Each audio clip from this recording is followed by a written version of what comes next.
Varicose veins కి సరైన చికిత్స కోసం సంప్రదించండి ఎవిస్ హాస్పిటల్. నమస్కారం. విష్ణు పురాణం 27వ భాగంలోకి వచ్చాం. అర్జునుడు శ్రీకృష్ణుని భార్యలతో కలిసి ప్రయాణం చేస్తున్నాడు. హస్తినాపురానికి వెళ్తున్నారు వాళ్ళు. విల్లంబులు ఎప్పుడూ సిద్ధంగా సాచి ఇట్లా పట్టుకుని ఉన్నాడట అతను. అడవిలో ఏ ప్రమాదం వస్తుందోనని జాగ్రత్త కోసం. కొంత దూరం గడిచాక వాళ్ళు చాలా గాఢమైన దట్టంగా ఉన్న అడవి నుంచి వెళ్ళవలసి వచ్చింది.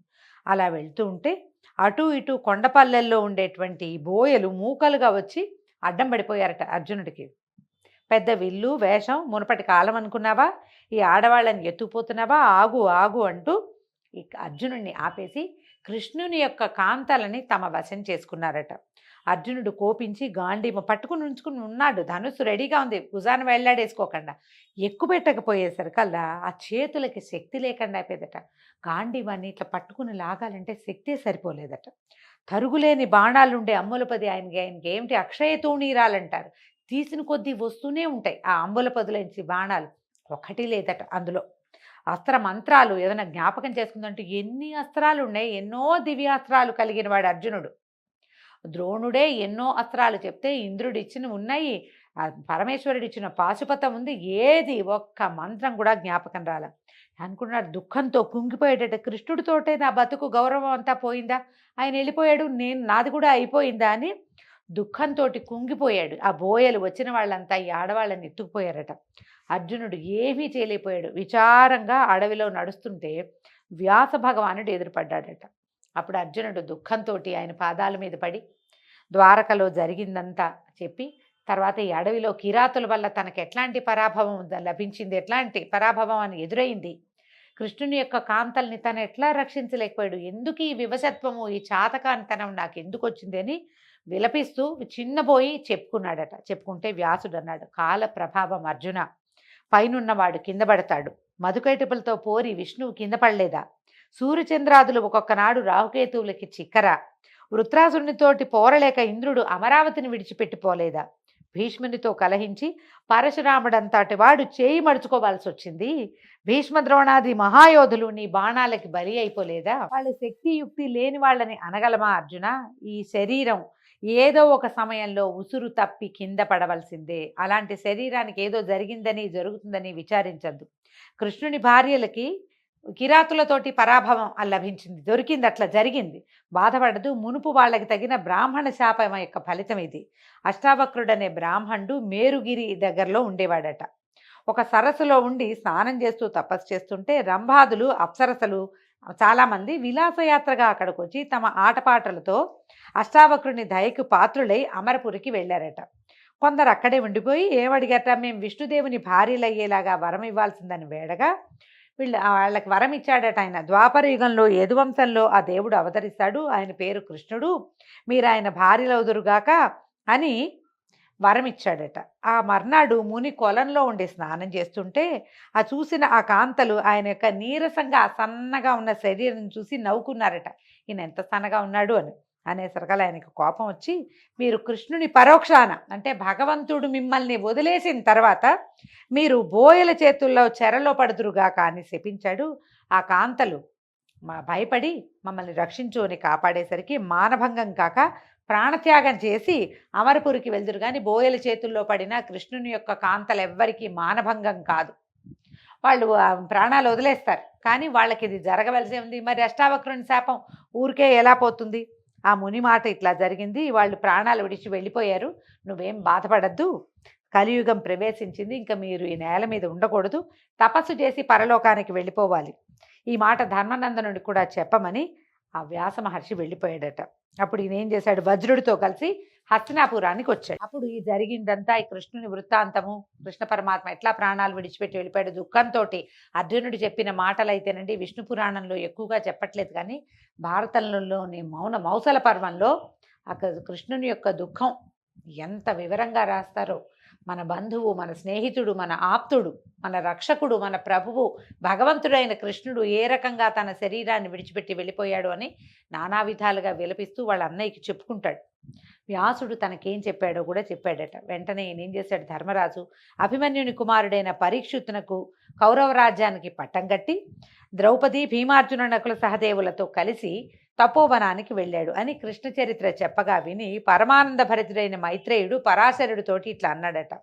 గురువర్య, నీ దయ వల్ల వాసుదేవునికి సంబంధించిన విషయమంతా విన్నాను. హరిభక్త కలవాడని అయ్యాను. భగవంతుని గురించి తెలుసుకోవటం వల్ల భక్తి పరులవుతాం ఎవరమైనా. ఇక కలియుగ ధర్మాలు, జగత్ప్రళయ లక్షణాలు వినిపించవలసిందని మనవి అని అడగగా పరాశరుడు ఇలా చెప్పాడు. కలియుగ ధర్మం గురించి చెప్తున్నారండి. ఇదే మనకి తెలిసింది. ఇందులో చాలా విషయాలు మనకి తెలుసు, మనం అనుభవించి ఉంటున్నాము, చూస్తున్నాము కూడా. రేపు ఇంకా చూడబోతాం. కలియుగంలో ధర్మం ఒక్క పాదంలోనే నడుస్తుంది కాబట్టి ధర్మానికి నీడ లేదు. కలియుగంలో వైదికాచారాలు, యజ్ఞాలు తప్ప దేవతార్చన, అగ్నిహోత్ర విధి, వివాహయోగ్యమైన దాంపత్య క్రియలు తొలగిపోతాయి. గురు శిష్య వర్తన అవమానకరంగా ఉంటుంది. విష్ణు భక్తి, వేదాంత విషయము, వర్ణాశ్రమ ధర్మాలు ఏహ్యంగా కనపడతాయి. అసహించుకుంటారనమాట జనం. కులహీనులకు కన్యకల్ని వధువులుగా అప్పగిస్తారు. అది ధనాసే ప్రధానంగా జరుగుతుంది. కన్యక స్వతంత్రించి స్వయంవర పద్ధతిని ఆ పని కూడా చేసుకోవచ్చు. ఎందుకంటే కలియుగంలోనే మనకి ఇంటర్ కాస్ట్ మ్యారేజెస్ అవి వచ్చేసినాయి చూడండి. మొదటి కాలంలో స్వయంవరాలు చేసేవాళ్ళు, క్రమంగా ఆశ్రయమైన వివాహాలు అవి వచ్చినాయి. మళ్ళీ ఏం చేశారు, ఈ కన్యాశుల్కం వచ్చింది. ఇప్పుడు వరవిక్రయం జరిగింది కొంతకాలం. ఇప్పుడు జరుగుతోంది కదా, మనం వరకట్నమేగా చేస్తున్నాం. క్రమంగా ఆడపిల్లలు స్వతంత్రించి కులాచారాలు తప్పి వేరే వివాహాలు వాళ్ళంతటి వాళ్లే చేసుకుంటారు. లేకపోతే తండ్రులు కూడా చేసేస్తారట పెళ్ళిళ్ళు. వర్ణ సాంకర్యం కలుగుతుంది. బలవంతుడే ప్రభువు, పేరుకి బ్రాహ్మణులే దీక్షితులు అయినప్పటికీ ఏ దేవతనైనా పూజించడానికి సిద్ధపడతారు. వాళ్ళు చెప్పిందే ప్రాయశ్చిత్త కాండ, వాళ్ళు పలికిందే శాస్త్రం, వాళ్ళ నిర్ణయమే నీతి. ధనం కలిగిన వాడే రాజు, కళ్ళలాడేవాడు, అబద్ధాలు చెప్పేవాడే నేర్పరి, పాప ప్రవర్తనులే భాగ్యవంతులు. కూటి కోసం కులసతులను విడిచి కులమర్యాద పాటించక మగవాళ్ళు కులం తక్కువ వారి కన్యలను పెళ్లాడతారు. ఈ తక్కువ ఎక్కువ అంటే ఆ రోజుల్లో ఉండే విధానాన్ని బట్టి చెప్పారండి. ఇప్పుడు మనం వాటి గురించి మాట్లాడలేం. ఒకటి ఎక్కువ కాదు, ఒకటి తక్కువ కాదు. 4 డబ్బులు వస్తాయంటే కొండంత ఆశతోటి అధమాధముండైనా ఆశ్రయించడానికి అన్ని జాతుల వాళ్ళు సిద్ధమవుతారు. కులానికి, గుణానికి కలియుగంలో మన్నన ఉండదు. స్త్రీలు పతిభక్తి లేని వారే తమ ఇచ్చ వచ్చినట్టు ప్రవర్తిస్తారు. పిల్లల్ని ఎక్కువగా కని పేదరికంతో బాధపడుతూ ధన సంపాదనకే చెడు మార్గాలను నడుస్తారు. తల్లిదండ్రులను, అత్తమామలను, అన్నదమ్ములను, చివరికి కన్నబిడ్డల్ని కూడా విడిచి స్వేచ్ఛా జీవనలై 2 వంశాలకి అంటే పుట్టినింటికి మెట్టినింటికి కూడా మాయని మచ్చ కలిగిస్తారు. ఒకే మారు 2 చేతులతో తల గోక్కుంటారు. అంటే తల దొరదపడితే ఓ చేత్తోనే గోక్కోవాలి, 2 చేతులు నెత్తి మీద పెట్టకూడదు. మన వాళ్ళు గుర్తుందేమో మీకు చాలామందికి, దరిద్రం అని చెప్తారు. చిన్నపిల్లలు తలలో పేలు పడతాయి, బరుక్కుంటారు తల, 2 చేతులు నెత్తి మీద పెడతారు. అందుకని తల మీద 2 చేతులు చేర్చకూడదు అసలు. ఆ అబద్ధాల పుట్టలై పరుషవాక్కుల నోళ్లతోటి కలియుగాన ప్రవర్తిస్తారు. బ్రాహ్మణులు స్నానము, సంధ్యా జపము, వేదపాఠము విడిచి దురాచార పరులై కులజాతి ధర్మాలని ఒల్లక నీచంగా ప్రవర్తిస్తారు. పరిపాలకులు అన్యాయ ప్రవర్తన వల్ల వానలు కురవవు. ఆ విధంగా పంటలు కూడా తగ్గిపోతాయి. వైశ్యులు లాభం కోసం వర్తకం చేయటమే కానీ పరులకు తోడ్పడడానికి కాదు. ఇదివరకటి కాలంలో అలా ఉండేది కాదండి. ద్వాపరం దాకా వైశ్యుల వర్తకము ప్రజలకి సహకరించడం కోసం అన్నట్టుగానే ఉండేదట. కలియుగంలో అది కాదు, ఎవరి బిజినెస్ వాళ్ళదన్నమాట. మిగిలిన జాతుల వాళ్ళు పై జాతుల వారికి వేదశాస్త్ర ధర్మాలు బోధించే గురువులు అవుతారు. ధనకాంక్షతో జనులు అన్ని జాతుల వాళ్ళని ఆశ్రయిస్తారు. తల్లిదండ్రులందు భక్తి లేక కుమారులు అత్తవారి గుమ్మాలలో అల్లలాడుతూ ఉంటారు. వాళ్ళ అత్తవారి ప్రాపకం కోసం అత్తారిళ్లలో చేరతారు. కలియుగం చివర కాంత 5-6 ఏళ్లకే కొడుకుని కన్న తల్లి అవుతుంది. కలియుగం చివరిలో అంటే 5-6 ఏళ్లకే పిల్లలు పుట్టేస్తారట. మనం ఇప్పుడు చూస్తున్నాం 14-13 ఏళ్లకి పెద్దవాళ్ళ అవ్వాల్సిన ఆడపిల్లలు 7-8 ఏళ్లకే అయిపోతున్నారు. కొంతకాలానికి తల్లులు కూడా అవుతారని చెప్తున్నారు. 12 సంవత్సరాలకే ముసలిదయ్యి 20 ఏళ్ళు నిండగానే మరణిస్తుంది. అంటే లైఫ్ స్పాన్ తగ్గిపోతుందని చెప్తున్నారు అంతే. పురుషుడు కూడా 20 ఏళ్లకే పైలోకాలకు వెళ్ళిపోతాడు. వేదశాస్త్రాలు రూపుమాసిపోతాయి. పాషండ మతం తెగ పెరుగుతుంది. ఆదిదేవుడైన హరిని సేవించక అల్పదైవాలని ఆరాధిస్తూ ఉంటారు. అన్ని జాతుల వాళ్ళు అన్ని జాతుల్లాగాను ఏ జాతికి ప్రత్యేకమైన ప్రవర్తన ఉండదు. అన్ని విద్యలకి ఆధారము అన్ని జాతుల వాళ్ళకి ఇదివరకు ఏంటంటే ఈ జాతికి ఈ విద్య అని ఒక నియమం ఉండేది. ఇప్పుడు అట్లా ఉండదట. మేచ్చులు పరిపాలకులు అవుతారు. పుణ్యాత్ముడికి అచిరకాలంలో యమదర్శనం అవుతుంది. తొందరగా చనిపోతారట. పాపకర్ముడు పాపి చిరాయువు అంటారు మన వాళ్ళు. పుణ్యాత్ములేమో తొందరగా పోతారు, పాపాత్ములేమో చిరకాలం జీవిస్తారు. అల్పబుద్ధి అలాగే అల్పమైన ఐశ్వర్యం తప్ప మంచి బుద్ధి నిండుగా ఐశ్వర్యము ఉండవు. అయితే చెప్పవలసినటువంటి విశిష్టమైన వార్త ఏంటంటే, కృతయుగాదుల్లో ఎంతో ప్రయత్నిస్తే కానీ మేలు కలగదు, కలియుగంలో అది సులభంగా కలుగుతుందట. కలియుగంలో సులభంగా మేలు కలుగుతుంది. దీనికి ఒక కథ చెప్తారట. ఏమని చెప్తున్నారు? ఒక పూట మునులంతా కూడి తక్కువగా ధర్మక్రియలు ఎక్కువగా ఫలితము ఎట్లా సాధ్యమవుతుంది అని చర్చించారట. వాళ్ళకి సమాధానం దొరకలేదట. పదండి వ్యాస భగవానుని అడగచ్చని బయలుదేరి వెళ్ళారు. గంగానది దగ్గరికి వెళ్ళారట. ఆ సమయంలో గంగానదిలో స్నానం చేస్తున్నారు. పరాశరుని కుమారులు కదా ఈయన వ్యాసులు. పరాశరుల వారు చెప్తున్నారు, మా కుమారుడు గంగలో స్నానం చేస్తున్నాడు. మునులంతా ఏం చేశారు? గట్టు మీద ఉన్న చెట్ల నీడల్లో కూర్చున్నారట. కూర్చుని ఉన్నారు. చూసి ఈ లోపల వ్యాస భగవానుడు అటు తిరిగి ఉన్నవాడు ఇటు తిరిగి చూసి వీళ్ళు కనపడేసరికల్లా స్నానం చేస్తూనే, ఏమిటి నాయనా ఇలా వచ్చారు అని కనుక్కున్నాడు. కనుక్కుంటే అప్పుడు వీళ్ళు ఏమన్నారు కరాక గట్టిగా, కలి సాధు శూద్ర సాధు స్త్రీ సాధు, కలి సాధువు శూద్రుడు సాధువు స్త్రీ సాధువు అని 3 సార్లు అని అనుష్ఠానం నెరవేర్చి వాళ్ళ వద్దకు వచ్చి అభివాదము ప్రత్యభివాదము పలకరింపులు అయినాక మునులు అడిగితే ఇట్లా అన్నాడట. స్నానం చేస్తూ వీళ్ళు అడిగారనమాట, నువ్వేమిటో స్నానం చేస్తూ శూద్రులు కాంతలు సాధులు అన్నావు, ఏమిటి నాయన, ఏమిటి ఆ తత్వం అర్థం ఏమిటి అని అడిగేసరికల్లా వీళ్ళు ఏం చెప్పారు? కృతయుగంలో భక్తితో 10 సంవత్సరాలు ధ్యానం చేస్తే వాసుదేవుడు సంతుష్టుడవుతాడు. త్రేతాయుగంలో 1 సంవత్సరం యజ్ఞం చేస్తే మాధవుడు అనుగ్రహిస్తాడు. ద్వాపర యుగంలో నెల దినాలు భక్తితో పూజిస్తే శౌరి కృష్ణుడే విష్ణుమూర్తి సంప్రీతుడవుతాడు. కలియుగంలో నిర్మల భక్తితో మనసారా ఒక్కనాడు భజిస్తేనే చక్రధరుడు ఆనందిస్తాడు.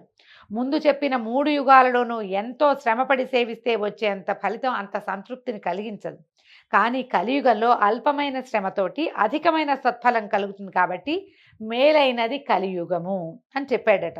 వేదాలు చదివి దీక్షాపరులై యజ్ఞాలు చేస్తూ ఉత్తమ వ్రతాలు ఆచరిస్తూ దేవతల్ని అతిథుల్ని ఆరాధిస్తూ బ్రహ్మచర్యము కులాచారము తప్పకుండా పాటిస్తూ బ్రాహ్మణులు క్షత్రియులు వైశ్యులు శుచిగా ప్రవర్తించాలి. ఇప్పుడు చెప్పిన వాటిల్లో ఏ ఒక్కటి విడిచినా ఆ జాతుల వాళ్ళకి పుణ్యఫలితం రాదు. ఇక శూద్రుడు బ్రాహ్మణ సేవ చేస్తే పుణ్యఫలం అధికంగా పొందుతాడు. ఒకవేళ చేయకపోయినా వాడికి వచ్చే పాపం ఏమీ లేదట. మంచి చెడు కర్మలు, తాగవచ్చు కూడదు అని కట్టడి, ఇది తినచ్చు తినకూడదు అనే నియమం శూద్రునకు లేదు. కానీ పైజాతి వాడికి అన్ని నియమాలే ఉన్నాయట. ఉపవాసాలు జపాలు తపాలు యజ్ఞాలు దాన ధర్మాలు అనే నిర్ణయం శూద్రునకు లేదు. అవి చేయకపోయినా వాడికి పుణ్యగతులు కలుగుతాయి. అంటేనండి ఈ పాయింట్ ఎందుకు చెప్తున్నారంటే, ముందు యుగాలలో శూద్రులకు కూడా అంటే 4వ జాతి వాళ్ళకు కూడా ఖచ్చితమైన నియమాలు ఉండేవి, వాడు ఇలాగే ఉండాలి అని. ఇక్కడ లేదట, కలియుగంలో లేదని విష్ణు పురాణంలో చెప్పబడింది. ఇక స్త్రీ విషయం ఏంటంటే, మనసు మాట చేసే పని ఒకే తీరుగా ఉంటూ అనుకూలంగా పతిని సేవించే స్త్రీ అనాయాసంగా తన పతిని కూడా పుణ్యలోకానికి చేరుస్తుంది. ఆ మగువ సాధువని నేను చెప్తున్నాడనమాట. స్త్రీలు ఇలా ఉంటే కనుక సాధువుగా ఉన్నట్టు. యజ్ఞాలు తపాలు జపాలు వ్రతాలు మామూలు చేయకపోయినా కూడా పరిశుద్ధమైన మనసుతోటి అనుకూలవతి అయి పతిని భక్తితో సేవించే ఇల్లాలు సాధువు. ఆడవాళ్ళు అన్ని పూజలు చేయాల్సిందే లేకపోతే లేదు, అలా ఏం లేదండి. హస్బెండ్ని అనుసరించి ఉండి అతనికి అనురూపంగా ఉన్నా కూడా ఆడవాళ్ళకి ఈ మోక్షం వస్తుందట అని చెప్పగా మునులంతా సంతోషించి, మహానుభావ, మేము అడగవలసినవి అడగక్కర్లేకుండానే నీ ఉపన్యాసం వల్ల మా సందేహం తీరిపోయింది. అంతేకాకుండా నీ మాట లోకానికి ఒక ధర్మపాఠం కూడా అయింది అని వ్యాసునికి నమస్కరించి తమ తమ నెలవులకి వెళ్ళిపోయారట. తర్వాత పరాశరుడు ఇలా చెప్తున్నాడు, మైత్రేయ, కలియుగంలో హరిభక్తి దివ్య మంత్రం. ఎంత బాగుందండి. కనుక శ్రీహరి అనుగ్రహం పొందటానికి దివ్య సాధనమైన ఆ మంత్రాన్ని నిశ్చలమైన భక్తితోటి మనసా జపిస్తూ ఉండు అని చెప్పగా అప్పుడు చేతులు జోడించి మైత్రేయుడు అన్నాడు, గురుదేవా, పరమ పవిత్రమైన శ్రీహరి చరిత్ర విన్నాను, ధన్యుడనయ్యాను. ఇంకా నా మనవి అడుగుతున్నాడు. ఇంకా కల్పాంతంలో జగానికి అపాయం ఎలా కలుగుతుంది, వాసుదేవుడు ఏం చేయబోతాడు, ఆ విషయం వినిపించవలసిందే అని అడగగా పరాశరుడు చెప్పాడు. మనకి సహజంగానే చెప్తారండి, కలో వెంకటనాయక అని. వెంకట అంటేనే పాపాలని ఖండించేవాడని అర్థం. కలియుగంలో విష్ణునామము అంటే వెంకటేశ్వర నామం, గోవింద అనుకోవచ్చు, బాలాజీని తలుచుకోవచ్చు. ఏ విష్ణునామ సంకీర్తనైనా మంచిది. గోవింద గోవింద 200 సార్లు గోవింద అనుకున్నా చాలు. గోవిందనామాలన్నీ చదవలేకపోయినా ఒట్టిగా గోవింద గోవింద అని చదువుకున్నా కూడా ఫలితం లభిస్తుంది. ఈ యుగానికి నామ సంకీర్తన వల్లే మోక్షం లభిస్తుంది, మనకి సులువుగా ఫలితం లభిస్తుంది. ఒక్కరోజు శ్రద్ధగా పూజ చేసినా మనకి కావలసిన ఫలితం లభిస్తుంది. ఎందుకంటే స్వామి ఇక్కడ మెలకువతోటే ఉండి మనని వింటాడని చెప్పబడింది. అయితే ఇప్పుడు ఈయన చెప్తున్నాడు కల్పాంతంలో ప్రపంచం ఎలా లయమైపోతుంది అనేది చెప్తున్నారు. బ్రహ్మకి మహాయుగాలు 1000 అయితే ఒక పగలైనట్టు. ఆ మర్నాడు హరి తమోగుణమూర్తి అయి రుద్రరూపాన్ని ధరిస్తాడు. చరాచర జగమంతా శక్తి క్షీణించిపోతుంది. 100 సంవత్సరాల పాటు వానే కురవదట. దానివల్ల భూతకోటికి ప్రాణాపాయం కలుగుతుంది. భూమి అరాచకమైపోతుందట. సూర్యుడు 1000 కిరణాలలో అధికమైన 7 కిరణాలతోటి నీరంతా పీల్చేస్తాడట. ముల్లోకాలుడు ఎక్కడా ఒక్క నీటి చుక్కైనా ఉండదు. ఆ 7 కిరణాలు కొంచెం కిందకి దిగగానే, అంటే 1000 అనకూడదు, 1000లో ఒక 7 కిరణాలతోటి పీల్చేస్తాడు. ఆ 7 కిరణాలు దిగేసరికల్లా ఆ వేడికి ప్రపంచమంతా బూడిద అయిపోతుందట. వేడి కాలిపోతుందనమాట. అప్పుడు శ్రీహరి తాబేటి వీపు చిప్పలాగా అలాంటి రూపు కలిగిన వాడే ప్రళయాన్ని జ్వాలలు రాగేటట్టు జ్వాల పైకి రేగేలాగా పెద్ద మంట వచ్చేలాగా చేస్తాడట. అప్పుడు శేషుడు ఏం చేస్తాడు, తన విషంతో తన నోట్లోంచి వచ్చేటువంటి అగ్నితోటి పాతాళ లోకంలో ఉన్న జీవరాశిని దగ్ధం చేసేస్తాడు. ఆ దశలో అగ్ని వాయువు కలిసి విజృంభించక మహర్లోకాన ఉన్నటువంటి సనకాది మునులు ఆ మంటల్ని ఓరలేక అక్కడి నుంచి జనలోకానికి వెళ్ళిపోతారట. ఆ సమయంలో రుద్రరూపుడైన విష్ణువు తన ఊపిరి నుంచి సంవర్తన మేఘాన్ని పుట్టించి మెరుపులతో ఉరుములతో ఏకధారగా వర్షాన్ని కురిపిస్తాడు. ఆ వర్షం అగ్నిమంటల్ని చల్లార్చి భూవర్లోక పర్యంతము వ్యాపించి అంతా జలమయం చేస్తుంది. అంటే ముందు మంటలొచ్చి బూడిదైపోతాయి, తర్వాత వానొచ్చి అంతా జలమయం అయిపోతుంది. అప్పుడు హరి తన ఊపిరి చేతనే పెనుగాలి పుట్టించి 100 ఏళ్ల పాటు ఆ గాలిని అంతటా వ్యాపింపజేస్తాడట. తర్వాత హరి ఆ వాయువును తనలోకే తీసుకుని శేషసాయి అయి 1000 యుగాలు యోగ నిద్రలో ఉంటాడు. అలా ఉండగా సనక సనందనాదులు వచ్చి ఆ దేవుని వాసుదేవతత్వాన్ని కీర్తించగా ఆ రాత్రి గడిచిన తర్వాత మర్నాడు మేల్కొంటాడు. రాజసమూర్తి అయి బ్రహ్మరూపాన ఉండి ప్రజా సృష్టి చేస్తాడు. మైత్రేయ, దీనికి నైమిత్తిక ప్రళయం అని సంజ్ఞ. దీని పేరు అది, నైమిత్తిక ప్రళయము అని. ఇక ప్రాకృత ప్రళయం గురించి చెప్తారు. ఒకప్పుడు మా తాత, అంటే వశిష్ఠుడు చెప్పినటువంటిది అనమాట. మా తాత లోకాల తాత ముఖత, అంటే వశిష్ఠుల వారికి బ్రహ్మదేవులు చెప్పిన విషయం అట ఇది. మునుపు చెప్పిన నైమిత్తిక ప్రళయం లాగానే 100 సంవత్సరాలు వాన కురవదు, లోకాలకి మహోపద్రవం జరుగుతుందని వేరే చెప్పక్కర్లేదు. ఆ దశలో పంచమహాభూతాలకు సంబంధించిన గుణాలు ఒకదాంట్లో ఒకటి కలిసిపోయి, అంటే పృథివీ తేజో వాయు ఆకాశాలు వరుసగా ఒకదాని నుంచి ఒకటి పుట్టినాయి కదా, కింద నుంచి ఒకటి దాంట్లోకి లీనమైపోతాయట. చివరికి అన్ని మహత్తులోకి వెళ్ళి కలిసిపోతాయి. బుద్ధికి ఆధారమే మహత్తు. ఆ మహత్తుతో సహా ప్రళయం సంభవించి అన్నీ సముద్రంలో కలుస్తాయట. అప్పటికే సముద్రాలన్నీ కలిసి ఒకటిగా అయిపోతాయి. సారమంతా ప్రకృతిలో లీనమైపోతుంది. ఈ విధంగా ఇది ప్రాకృతిక ప్రళయంగా చెప్పబడుతుంది. ఇది ఇట్లా ఇందులోకే కలిసిపోతుంది. మొదటిదేమో సూర్యుడి వల్ల బూడిద, విష్ణువు వల్ల జలము, ఇలా ఒకదాని వెనకాల ఒకటి వస్తాయి. ఈ ప్రాకృతిక తత్వం ఏంటంటే అవ్యక్తిక పురుషుడిలోకి, అవ్యక్తమైన ఒక పురుషుడిలో కలిసిపోతుంది. ఆయన ఎవడు? ఆ మహాత్ముడు శుద్ధుడు, అక్షరుడు, భవ్యుడు, ఏకాకి, సర్వవ్యాపి అయి ఉంటాడు. ఆ పురుషుడు సర్వాత్ముడైన పరమాత్ముని అంశ వల్ల జన్మించినవాడు. ఆ పరమాత్మనకు నామరూపాలు, జాతి అనేవి ఏవి ఉండవు. జాతి జననము ఏమీ లేదట. జ్ఞానమయుడు, సత్తామాత్రుడు, పరముడు, బ్రహ్మ, ఈశ్వరుడు అని చెప్పదగినవాడట ఆయన. ఆ పరమాత్ముడే విష్ణువు. అలాంటి విష్ణువునందు నిశ్చలమైన భక్తి కలవారికి పునర్జన్మ ఉండదని ఎందుకనాలి? ఆ విష్ణువునకు లయము లేదు, సర్వవ్యాపిగా ఉంటాడు, సర్వ సంస్తుత్యుడు, అందరితోటి కొనియాడదగిన వాడనమాట.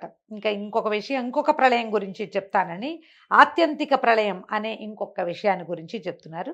ఈ ఆత్యంతిక ప్రళయం గురించి రేపు ఉదయం విందామండి. ఈ రోజుతో 27వ రోజు విష్ణు పురాణం పూర్తయింది. ఇంకొక రోజులో విష్ణు పురాణాన్ని పూర్తి చేసేసుకుంటాము. ఆ తర్వాత సంక్రాంతి పండగకి సంరంభం మొదలవుతుంది. తర్వాత గోదా కళ్యాణంతో మన ధనుర్మాసం కూడా పూర్తవుతుంది. అంతవరకు సెలవండి. రేపు పొద్దున కలుసుకుందాం. నమస్కారం.